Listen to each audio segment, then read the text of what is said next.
Bonjour tout le monde, bienvenue sur ma chaîne pour cette nouvelle vidéo. Dans cette vidéo, je vais vous parler de deux pockets que vous connaissez bien. L'UVK5 d'un côté et le TDH3 de l'autre côté.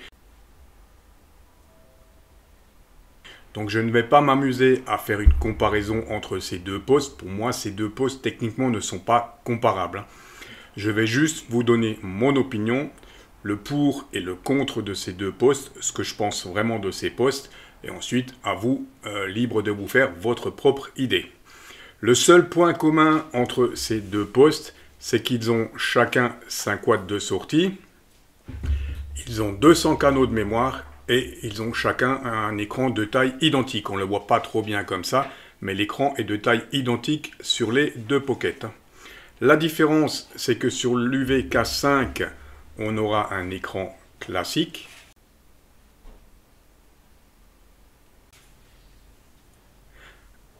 Alors que sur le TDH3, on aura un écran couleur. Au niveau de l'UVK5, on aura donc 5 watts de sortie, ça je vous l'ai dit, 200 canaux de mémoire. C'est à peu près les points communs avec le TDH3. Je suis en train de me répéter un petit peu. Par contre, ce qui a fait la renommée de ce poste, c'est le fait de pouvoir modifier le firmware comme vous voulez. D'origine, ce poste est ouvert de 20 MHz à 1000 MHz, me semble-t-il, de mémoire. Et vous avez la possibilité de modifier le firmware comme bon vous semble, pour ajouter pas mal de fonctionnalités et pas mal d'options supplémentaires. De base, ce poste est donc un émetteur-récepteur UHF-VHF, et en modifiant le firmware, selon le firmware que vous allez lui injecter, vous allez pouvoir l'ouvrir également en réception SSB, ce que je n'ai pas testé. Il existe plusieurs firmwares, un firmware pour la SSTV, un firmware pour la télégraphie. Bref, c'est ce qui fait un petit peu la renommée de ce pocket. Le côté bricolage, le côté bidouille. Le firmware le plus utilisé pour flasher votre UVK5, je vous l'ai dit, il existe de nombreux firmwares, mais je pense que le firmware le plus connu, c'est celui d'Armel, F4 Hotel Whisky Novembre, F4 HWN. Il en est actuellement à la version 3.7. Et c'est franchement le meilleur firmware que je vous conseille pour votre UVK5. Concernant la dernière version du firmware d'Armel, la version 3.7, je vous invite à visiter sa chaîne YouTube et éventuellement à vous abonner sur sa chaîne pour soutenir son travail. Vous trouverez toutes les informations sur le K5 sur sa chaîne avec l'évolution de son firmware depuis le début. Voilà pour le travail d'Armel qui fait vraiment un super boulot, je le rappelle. Il existe également différents modems que vous allez pouvoir implanter dans votre K5 pour l'ouvrir en fréquence et en faire un récepteur HF. Je vous donne quelques exemples tout de suite. Je crois qu'on est à la version 3 de la platine. Je vous montre ça tout de suite rapidement. Comme vous pouvez le constater, ici, on a donc différents petits modules avec une puce spécifique qu'on va pouvoir souder dans notre UVK5 pour faire des modifications et l'ouvrir en fréquence et surtout pour lui ajouter certains modes, comme la SSB. Donc on a différents modules. Il existe un module, comme on le voit ici, qui permet d'ajouter une antenne spécifique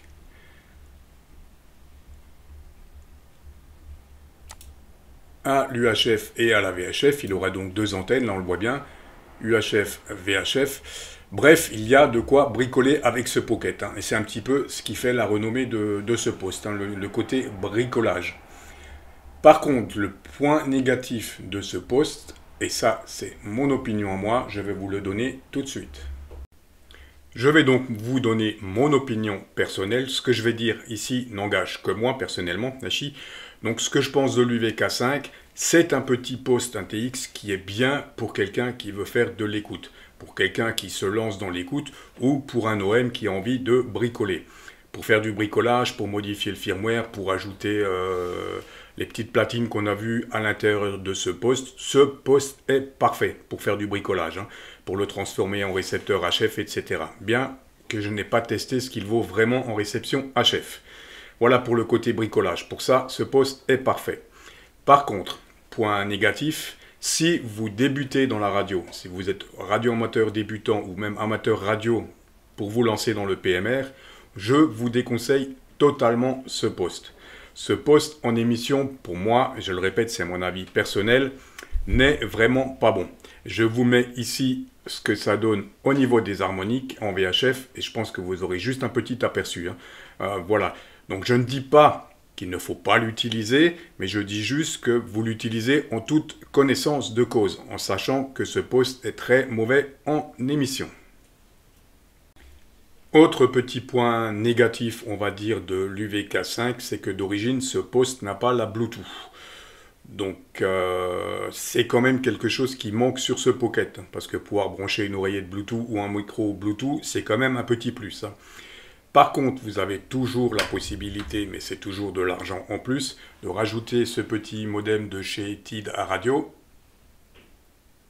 qui se connecte tout simplement à la place du micro. Et à partir de là, vous allez pouvoir utiliser l'application TID Radio pour piloter votre UVK5 via votre Android. Voilà, ça c'est le petit plus, en savoir qu'on peut également paramétrer et programmer l'UVK5 en Bluetooth malgré tout. Mais ce petit modem supplémentaire vaut une vingtaine d'euros. Donc ce qui nous amène déjà au prix de l'UVK5 plus ce petit modem, on est déjà à une quarantaine d'euros. Voilà pour ce petit post, ses points forts, ses points faibles. Pour moi, personnellement, je me répète, et je le répète encore une fois, ça reste mon opinion personnelle. Ce Pocket, je le conseille plutôt pour quelqu'un qui veut bricoler et qui veut faire de l'écoute, mais à éviter en émission.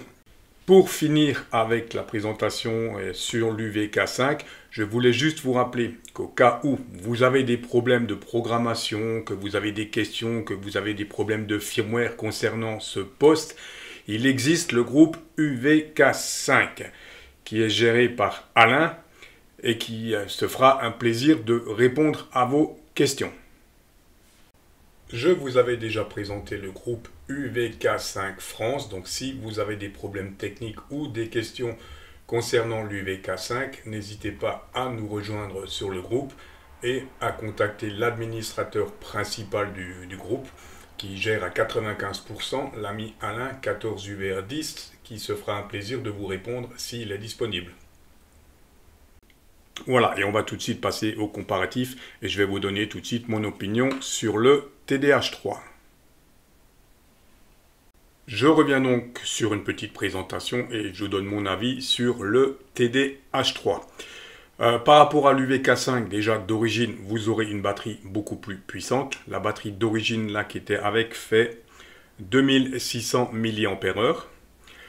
Ce poste est ouvert d'origine en réception de 50 MHz à, je relis mes petites notes quand même, de 50 à 600 MHz, pardon. De 50 à 600 MHz, mais il existe un firmware d'origine TID Radio qui vous permet de l'ouvrir à partir de 18 MHz jusqu'à 1000 MHz AM FM. Le gros plus de ce Pocket comparé à l'UVK5, vous l'aurez vu, c'est l'écran couleur bien sûr. C'est également la fonction Bluetooth et c'est surtout la possibilité de le programmer via un port USB-C. C'est vraiment, je sais pas, si on le voit là. C'est vraiment le gros plus de ce Pocket, de pouvoir être programmé en USB-C. Et ce Pocket a également la particularité, on va dire, de pouvoir être programmé via une application Bluetooth sur votre téléphone Android. Donc ça, c'est vraiment super pratique. Je vous invite à regarder la vidéo que j'ai faite sur le sujet. Le petit lien s'affiche en haut à droite et je vous explique un petit peu la programmation. Je vous présente la façon de programmer via votre téléphone. Voilà pour les plus. Sinon, ce qui est très important également à ne pas oublier, ce Pocket est propre à l'émission. Vous n'avez quasiment pas, je dirais, il n'y a pas d'émission parasite avec ce Pocket. Je vous mets juste la photo ici que vous puissiez voir pour faire une petite idée par rapport à l'UVK5. Et comme vous pouvez le constater, autant en UHF qu'en VHF, ce Pocket est propre. C'est le gros plus de ce poste radio. Donc si j'avais un avis à donner pour quelqu'un qui débute, qui hésite par exemple entre l'UVK5 et le TDH3, je vous dirais sans hésitation, prenez le TDH3. Pour moi, personnellement, par rapport à toutes les radios portables que j'ai eu l'occasion de tester courant 2024, c'est le meilleur Pocket que j'ai eu en main. Pour moi, le TDH3, franchement, c'est le poste 2024 pour moi. Voilà, je vais y revenir en détail dans une prochaine vidéo encore, vous présenter un autre poste également. Mais pour moi, c'est vraiment pour quelqu'un qui débute dans la radio, radio amateur ou amateur radio pour du PMR, c'est le poste que je conseillerais, sans aucune hésitation. Voilà. Et sachez qu'il existe, que vous avez également la possibilité, vous retrouverez les vidéos dans ma playlist, de modifier le firmware de ce Pocket depuis peu, avec le firmware de Nixure, qui vous offre beaucoup de possibilités supplémentaires également, et vous allez pouvoir piloter votre TDH3 par PC, ce qui est vraiment intéressant. Je vous mets le lien de la chaîne Facebook, je vous l'avais déjà présenté. Donc voilà pour les possibilités de ce Pocket. Donc pour moi, personnellement, entre l'UVK5 et le TDH3, aucune hésitation, ça sera le TDH3. Voilà, comme je viens de le dire et plusieurs fois je le répète, cette vidéo, ce sont mes opinions personnelles, bien entendu. Ça n'engage que moi. À vous de juger. Voilà, j'espère que cette vidéo vous aura intéressé. Je vous dis 73 et à très vite pour une nouvelle vidéo.